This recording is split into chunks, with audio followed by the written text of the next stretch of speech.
Nasa SPMC area tayo mga loads, mga ka-water. Nagpa-laboratory test po tayo dun sa customers namin regarding sa tubig nila. And then continuous tayo mga kahapon, no? Yun pala yung nagtatanong magkano yung machine. Yun pala mga boss, ang machine nga pala is nagka-depende pa rin yun, no? Dun sa source ng tubig ninyo. Then ganito, may mga machine din kasi na binibili sa Maynila, tapos pagdating dun sa area hindi siya applicable.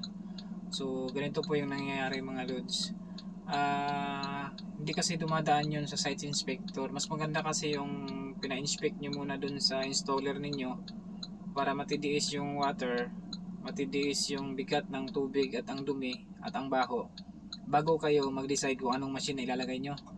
Kasi karamihan kasi ngayon, lalo na dun sa mga back job na na-receive namin dun sa area na tumatawag yung mga owners ng mga refilling, bakit ganun daw yung machine nila.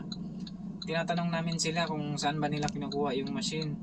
Okay naman talaga yung machine, maganda talaga kasi high-end, buo na nung dumating dito. Kaya lang, hindi kasi applicable yun doon sa area na pinaglagyan.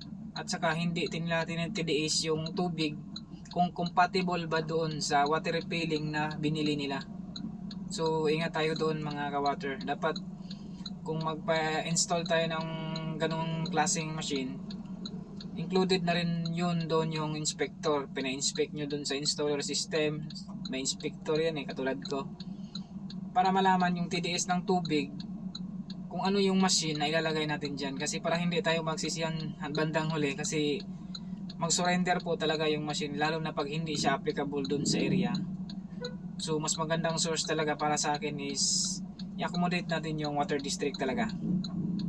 So maganda talaga yung tulungan din natin yung gobyerno, no, na gamitin natin yung pasilidad nila like water district. Kasi pag water district talaga, malinis na po yan bago mo lutuin dun sa machine. So wala ka nang ibang iisipin kasi yun nga, galing sa water district yun, di ba? So maganda yun. Ang akin lang is kailangan before kayo magpakabit, kailangan ipa-inspect nyo muna yung area.